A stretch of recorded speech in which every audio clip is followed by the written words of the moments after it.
Um dos assuntos mais comentados desse mês de abril tem sido os ataques que o bilionário Elon Musk está fazendo ao Supremo Tribunal Federal e ao ministro Alexandre de Moraes. Esses ataques têm um amplo apoio da extrema-direita brasileira. O dono do X, antigo Twitter, diz com convicção que Moraes está impondo censura à liberdade de expressão no Brasil e chegou a afirmar que ele tinha que renunciar ou sofrer impeachment. O Musk está usando como prova documentos da rede social dele que ficaram conhecidos como Twitter Files. Neles estariam contidas informações de censura cometida pelo ministro brasileiro, como bloqueio de contas e acesso a dados pessoais de usuários. Mas nada disso deu certo. Na verdade, o que se revelou foram os crimes cometidos e a desinformação, muitas vezes propagada por essas pessoas que estão sendo alvo de qualquer tipo de decisão judicial. Deputados como Nicolas Ferreira, Gustavo Gayer e Carla Zambelli entraram na onda do Musk e passaram a declarar que o Brasil está enfrentando uma ditadura judicial a mando do Alexandre de Moraes. Na semana passada, deputados estadunidenses divulgaram ofícios sigilosos que, segundo eles, violam as leis brasileiras. Com a escalada dos ataques e o desrespeito à democracia brasileira, Elon Musk foi convocado a prestar esclarecimento na Câmara Americana no próximo dia 8 de maio, segunda-feira, 22 de abril de 2024.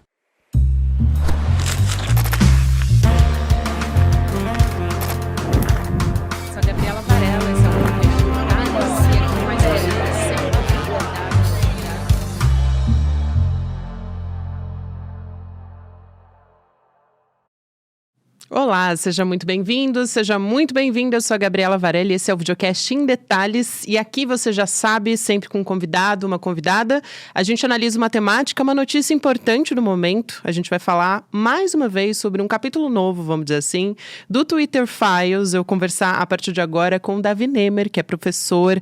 Ele é antropólogo da tecnologia e professor da Universidade da Virgínia, nos Estados Unidos. Professor, obrigada por aceitar nosso convite. Seja muito bem-vindo ao ICL ou em Detalhes também. Obrigado, Gabriela. Um grande prazer estar aqui falando com vocês. Prazer é nosso. Bom, vamos dar uma contextualizada aqui para começar a nossa conversa, né? A gente já tem pouco mais de uma semana depois dessa primeira divulgação do chamado Twitter Files, né? A gente já teve alguns desdobramentos dessa história, inclusive o Elon Musk fazendo diversos ataques ao Supremo Tribunal Federal, à nossa democracia, e também, agora, mais recente, uma espécie de um consórcio entre parlamentares, né? Da extrema-direita dos Estados Unidos com bolsonaristas. Esses parlamentares trumpistas, eles vazaram decisões sigilosas sobre as redes sociais e aí eles acabaram intensificando uma campanha da extrema-direita, de maneira geral. Esses documentos, só para a gente não perder de vista, eles são ofícios enviados para as plataformas para cumprir decisão. E aí eu vi uma explicação muito boa, inclusive, de que é como se tivesse sido divulgado o mandado de prisão, mas não a decisão que fundamentou essa prisão. O motivo, né? Quer dizer...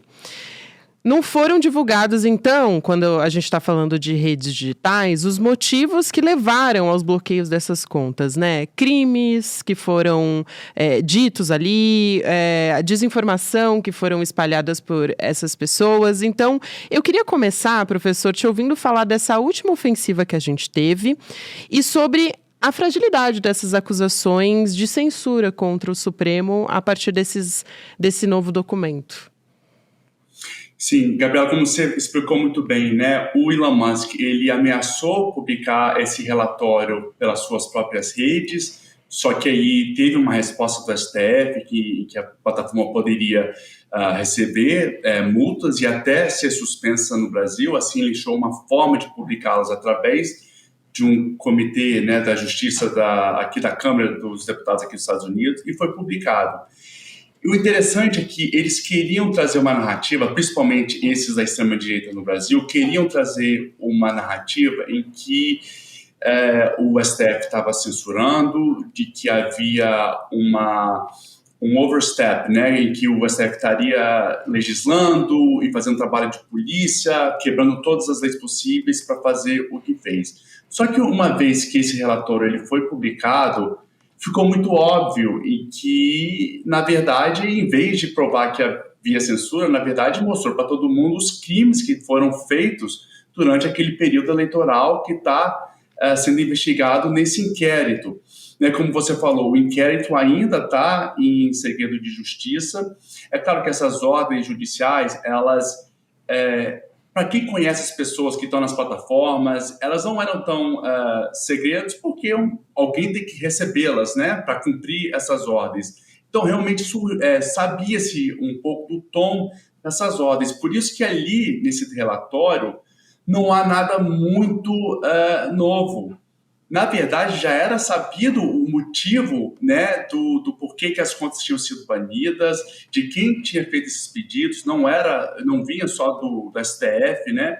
Veio por exemplo, do Zanin, na época em que ele advogava, o escritório do Zanin, quando advogava para o Lula, por exemplo, tinha pedidos de retirada de contas até de políticos da extrema-direita no Brasil. Contas progressistas também sofreram remoção de conteúdo por não estar ali acompanhando as regras, né, durante o período eleitoral. Então, deixou muito mais claro para todo mundo que o que foi feito, na verdade, era para ter sido feito, né? Então, todo esse bafafá que foi criado na falta de acesso a essas ordens foi desmistificado. Agora, a extrema-direita brasileira não consegue criar esse imaginário, esse mito de que realmente o STF foi além da sua ocupação, né, do seu espaço ali para ser como uma corte. Então, foi um tiro no pé essa estratégia.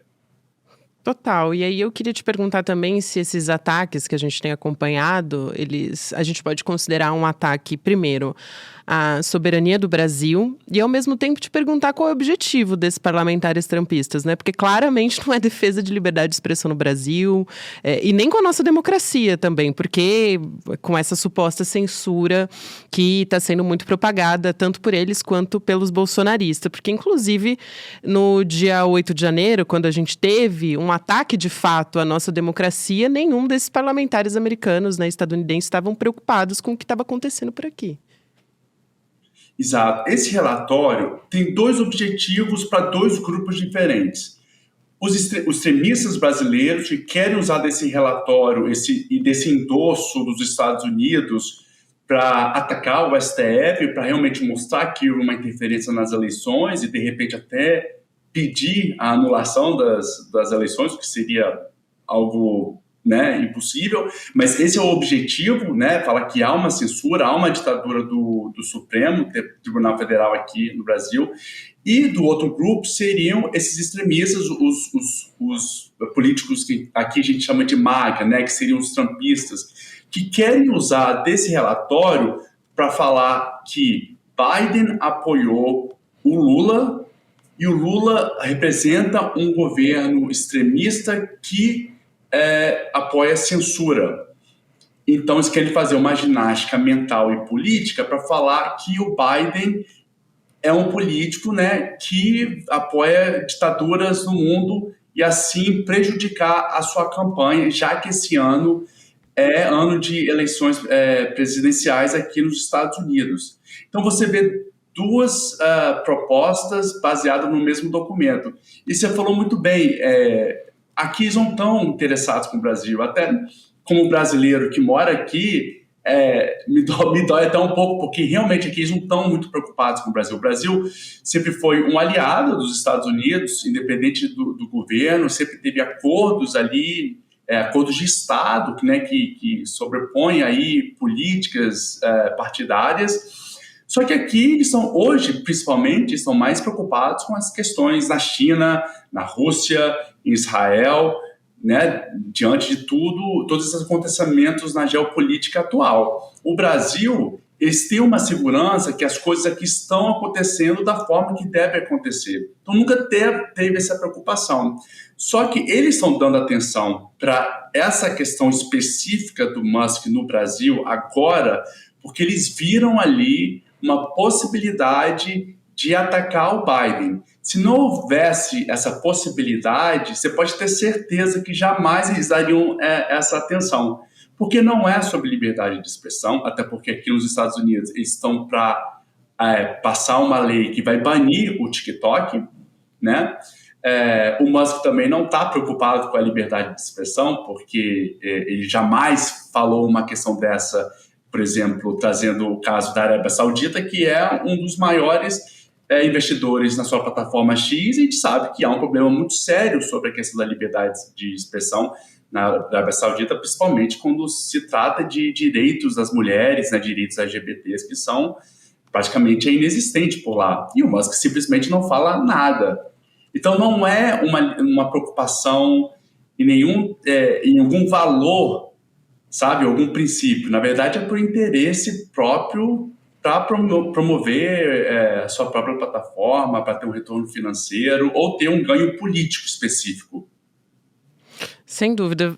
Você citou, professor, o TikTok, né? E eu me lembrei, eu ouvi recentemente uma entrevista da Estela Aranha, né? Ex-titular da Secretaria dos Direitos Digitais do Ministério da Justiça, então, do governo federal. E ela falou sobre uma característica aqui no Brasil sobre as redes digitais, né? E como o Twitter, hoje, o X, tem uma tendência de não colaborar. Então, o Telegram também tem essa tendência, né, em relação a crimes cometidos dentro da plataforma.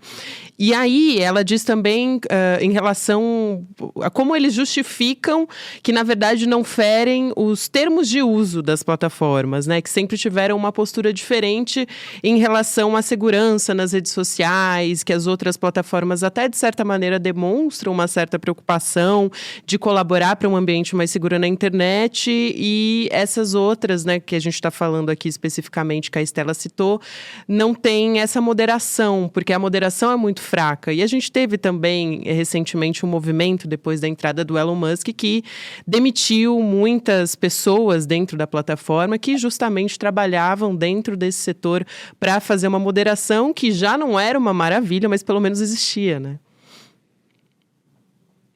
Sim, foi uma das primeiras coisas que o Elon Musk fez ao comprar o antigo Twitter, né? Ele acredita nessa loucura de liberdade de expressão absoluta, é um conceito muito mais fictício do que pragmático, não existe liberdade de expressão absoluta ou irrestrita, né? Em qualquer cultura ou civilização sempre houve a regulação da expressão, seja por leis, seja por regras, ou seja por normas sociais. Eu, como antropólogo, posso te garantir que não há civilização passada ou atual onde a expressão não seja regulada. Mas ele vem com essa ideia porque é uma ideia em que traz muitos benefícios para uma plataforma, porque a gente sabe que, e é uma coisa que eu sempre venho enfatizando, é que os algoritmos dessas plataformas priorizam conteúdos que geram medo, ansiedade e raiva, porque é o tipo de conteúdo que a gente engaja mais. É da natureza humana a gente engajar com esse tipo de conteúdo. E se essas plataformas têm algoritmos que vão prevalecer ou priorizar esse tipo de conteúdo, isso significa que a gente vai engajar mais. Ou seja, a gente vai clicar, a gente vai compartilhar, a gente vai comentar. Isso significa que a gente vai passar mais tempo nessas plataformas. É justamente nesse tempo que a gente passa mais nas plataformas que elas usam para vender para os seus anunciantes e falar, olha, o meu usuário está passando X horas na minha plataforma. Se você anunciar, a sua marca tem mais chance de ser vistas por essas pessoas, porque estão passando mais tempo aqui. É a chamada economia da atenção. Então, a gente sabe que desinformação, não é uma surpresa, vamos dizer assim, que desinformação ela é tão atrelada a esse tipo de conteúdo que gera essa comoção negativa, né? Tanto a raiva, ansiedade e medo. Porque a gente sabe que é justamente esse tipo de conteúdo que tem maior propensão de viralizar, porque o algoritmo vai priorizar esse tipo de conteúdo. Então, com isso, o Elon Musk tira toda a moderação de conteúdo, fecha os escritórios de Dublin até os escritórios em Singapura, porque para ele deixar esse conteúdo rolando solto vai gerar mais engajamento, logo ele vai poder monetizar mais. Só que tem sido também um tiro no pé, porque uma vez que ele tira esses escritórios que lidam com a moderação de conteúdo e deixa o conteúdo rolar, desde a sua compra, pelo Musk, conteúdos antissemitas dispararam, né? Conteúdo racista, e muitas marcas viram ali suas marcas ao lado de conteúdos neonazistas, e eles não querem isso. Então, desde então, mais de 50% dos anunciantes, desde o Twitter original até hoje, já abandonaram o Twitter. O X, né, perdeu 70% do seu valor de mercado, e 23% dos usuários ativos já deixaram a plataforma. Então, ou seja, é uma plataforma que está em decadência. Sabendo disso, o Musk vem dobrando a aposta para tentar salvar. E esse é um dos motivos dele querer tanto essas contas que foram banidas de volta, que essas contas que foram banidas são os verdadeiros agitadores do Twitter, que, querendo ou não, eles geram engajamento, seja as pessoas que vão concordar com o que eles falam, ou as pessoas que vão discordar e tentar fazer uma checagem de fatos, ou até mesmo entrar numa disputa ali nas redes sociais. Ou seja, é tudo que ele quer. Todo esse drama que ele está criando com o STF, e que depois ele recuou, na verdade foi uma bela oportunidade que ele teve para movimentar a plataforma dele, que está em decadência. Isso é muito interessante, esse ponto que você traz, professor. Eu queria aproveitar para trazer uma ponderação que eu li sua sobre o quanto essa ação coordenada da extrema-direita já vem sendo planejada, inclusive desde 2022. E aí você cita aquele perfil do pavão misterioso, né, que espalhava que o presidente Joe Biden, que a CIA ajudaram o ministro Alexandre de Moraes e também a esquerda a fraudar as eleições, né? Eu queria te ouvir sobre isso, sobre essa ação coordenada da extrema-direita, porque a gente tem também agora, por exemplo, nesse contexto todo, além das eleições que também vão ser municipais aqui no Brasil, mas a gente tem uma característica de nacionalização dessas eleições muito grande, né? Ela vai ser muito influenciada por essas discussões. E, além disso, a gente também tem o ato do dia 21 de abril bolsonarista, no momento que os bolsonaristas estão, de certa forma, enfraquecidos porque estão sendo investigados e acusados muito fortemente pela Polícia Federal por conta do ato antidemocrático do dia 8 de janeiro, né? Sim, aqui no Brasil, a extrema-direita ela sempre buscou essa validação dos Estados Unidos. Né? A gente vê, por exemplo, teve aquele episódio patético onde Bolsonaro, ao ver Trump, a reação dele foi de falar I love you, e eu te amo. E o Trump falou, ok, bom te ver. Ou seja, sempre teve essa veneração com os Estados Unidos, o que é muito estranho de um setor político da sociedade que fala ser tão patriota, né? Se curvar tão baixo assim para um líder que é altamente contestado na sua própria terra. Enfim, então, eles sempre buscaram esse tipo de validação. Então, essas teorias, desinformações, elas sempre tentaram buscar esse fio, essa conexão com os Estados Unidos. E os Estados Unidos, de uma forma arrogante, como sempre foi na sua história, nunca deu muita história. Até as últimas eleições, onde o Biden ganhou, desinformação que foi originada no Brasil chegou até os Estados Unidos. Por exemplo, a gente teve toda a desinformação sobre as urnas aqui dos Estados Unidos, na verdade, foram desinformações que foram recicladas aqui do Brasil.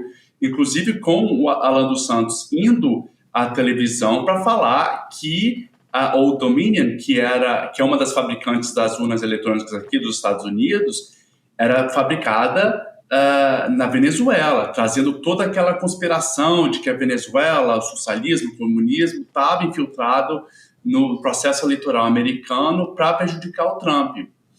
Então, aí a gente começa a ver uma articulação mais internacional.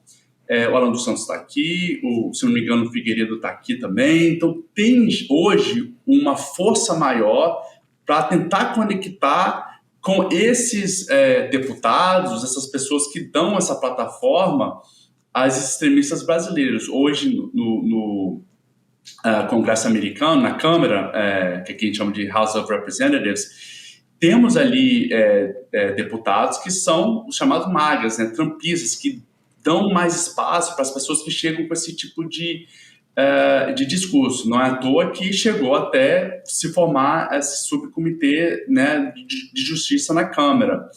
Então, estão tentando o tempo todo criar essa aliança para justamente ver se os Estados Unidos venha e resolva o problema deles. Mas é uma coisa que a gente fala em inglês, né? Wishful thinking, um pensamento muito pedinte, né? Achando que esses deputados têm qualquer tipo de poder na soberania nacional. Isso não tem. E hoje o que ficou muito claro é que, com esse relatório que foi lançado, muito se falou, agora o STF vai ter que se explicar, o governo vai ter que se explicar, né? Fora que eles criam essa confusão de STF com o governo, acho que é uma coisa só. Então eles acham que a gente vai ter que se explicar. Na verdade, quem vai ter que se explicar é o porquê que os deputados publicaram ordens, né, sigilosas, sem autorização da Suprema Corte Nacional. A pergunta que eu deixo aqui, Gabriela, é a seguinte: se fosse o contrário, se fosse um subcomitê da nossa Câmara de Deputados publicando arquivos ou documentos sigilosos da Suprema Corte Americana, como é que você acha que isso daria? Que ia-se uma crise internacional. Então, é para esse lado que eles estão indo. Exatamente, e acho que vale o questionamento também da consequência jurídica que isso deveria ter, né? Quer dizer, esses parlamentares, eles têm que dar alguma explicação sobre divulgar documentos sigilosos do Supremo Tribunal Federal.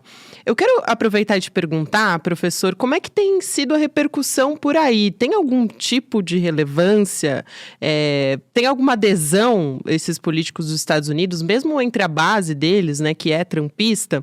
O quanto que isso pode influenciar nas eleições dos Estados Unidos, né, inclusive pró-Donald Trump, e por outro lado, aqui no Brasil, porque me parece que aqui realmente só está inflamando a base bolsonarista, mas de fato não está tendo nenhum tipo de consequência, até porque, como você mesmo observou lá no começo da nossa conversa, foi um tiro no pé, né, essa história. Exato. Aqui não vai ter qualquer tipo de relevância ou importância. A imprensa americana, ou seja, aquela imprensa que conversa com o cidadão americano, o cidadão comum, o do dia a dia, não pegou essa história. Nem mesmo a imprensa que às vezes se alinha mais com a extrema-direita americana. O Elon Musk, que está nessa confusão toda, ele está em completo descrédito com a imprensa, até mesmo a imprensa que às vezes, como eu falei, se alia com a extrema-direita, que é o caso da Fox News, já que o Trump se colocou em conflito, já que ele deu um contrato para o Tucker Carlson, que era o jornalista principal, né, o âncora principal da Fox News. Isso não agradou a Fox News. Então, a Fox News não tem dado atenção ao Musk, ao mesmo tempo que a imprensa progressista também nunca caiu nessa conversa do Musk. Então, ele já está em descrédito. Então, a forma que a imprensa vê é que isso é mais um surto que ele dá nas redes, do seu egocentrismo. Então, não dá muito palco. Então, as notícias, por exemplo, que tivemos na imprensa internacional veio mais de jornalistas desses meios de comunicação que são baseados no Brasil que vão reportar, ou seja, então tem notícias no Wall Street Journal, se acha no Financial Times, mas que essas notícias não chegam, por exemplo, a aparecer na homepage principal, né, no site principal desses sites de notícia. Então não tem muita importância. Já o americano comum, novamente, como eu falei antes, o Brasil não está no centro do debate público aqui, nunca esteve, principalmente para o americano comum. Então, eu acho muito difícil o americano se preocupar com essa questão, principalmente sabendo que esses vêm justamente, né, do Jim Jordan, que é um trumpista, então já sabe que é uma ação extremamente politizada. Não é uma atitude política, e toda ação é política, no meu entendimento, mas é uma politizada naquele sentido de ser politicagem, né? Não há qualquer interesse ou preocupação com o país. Na verdade, é mais uma ação política para ter seus ganhos aqui, que é favorecer o Trump. Então, eu não prevejo qualquer tipo de ação. Teve um pouquinho mais de atenção nesse último episódio, porque o Jim Jordan, que é um deputado americano, se envolveu, mas logo a imprensa internacional já viu esse tiro no pé e viu que realmente a intenção não era sobre uma preocupação com uma nação amiga, era novamente ter um ganho político e favorecer Trump, que está afundado em crises e questões judiciais aqui nos Estados Unidos. É isso. Professor, muito obrigada. Foi uma verdadeira aula. Importantíssimo o seu trabalho e essa conversa. O professor Davi Nemer é antropólogo da tecnologia e também professor da Universidade da Virgínia, nos Estados Unidos. Obrigada por aceitar nosso convite. Seja sempre muito bem-vindo aqui no Em Detalhes. Até uma próxima. Obrigado, Gabriela. Um grande prazer. Prazer foi nosso. Até mais. Bom, gente, nesse finalzinho aqui eu queria deixar um recado para você. A gente teve uma aula agora, neste domingo, dia 21 de abril, né, com a Leida Guevara. E aí, a gente teve essa aula disponível online e gratuita para todo mundo, só que nem todo mundo conseguiu assistir. Então, se você perdeu essa aula, eu queria dizer que ela está disponível na íntegra para os assinantes do ICL. E como membro do ICL, você tem acesso a esse e outros conteúdos também. Mais de 270 conteúdos, né?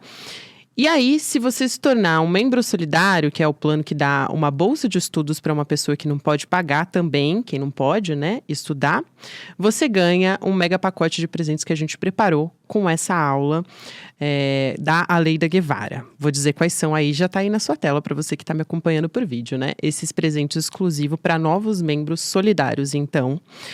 É o livro O Socialismo Humanista, do Ernesto Che Guevara, o livro Desigualdades, do Edu Moreira, o boné Che Guevara, também com uma estrela, né, e a bandeira de Cuba, e um certificado digital de membro solidário. Então, essa é a boa notícia que eu tenho para dar para quem perdeu essa aula histórica, e eu recomendo a todo mundo que vá assistir, porque ela contou muito sobre a história política do Che Guevara, né? Então é isso, gente. Acessando emdetalhesicl.com.br e assinando, você tem acesso não só a essa aula, mas também a conteúdos exclusivos e a esses bônus. Então, não perde tempo. Obrigada a você que me acompanhou até aqui. Agora tem Mercado Investimentos, depois tem Rolê CL, 6 horas da noite, CL Notícias, segunda edição. Tchau e até amanhã. O nosso encontro com a Leida Guevara, filha de Ernesto Che Guevara, contando a biografia do seu pai, o líder revolucionário mais popular de todos os tempos, foi um sucesso estrondoso. As pessoas se emocionaram e se surpreenderam, até com revelações que vão de encontro a tudo que as pessoas achavam, né, saber sobre Che Guevara. Muita gente está pedindo para poder assistir de novo, que é um pouco mais daquela energia que veio junto com o encontro. E várias pessoas que não puderam assistir estão pedindo a chance de poder assistir. A gente resolveu então liberar o replay e liberar também os presentes que no final a gente deu para todo mundo que quis vir fazer parte da comunidade CL, para as pessoas que assistirem o replay. Então, aproveita agora a chance, que está acabando até o prazo, é um período pequeno que fica o replay liberado, e assiste a esse encontro maravilhoso. E depois conta pra gente aqui o que vocês acharam. Eu tenho certeza que vocês vão adorar. Um abraço e bom encontro!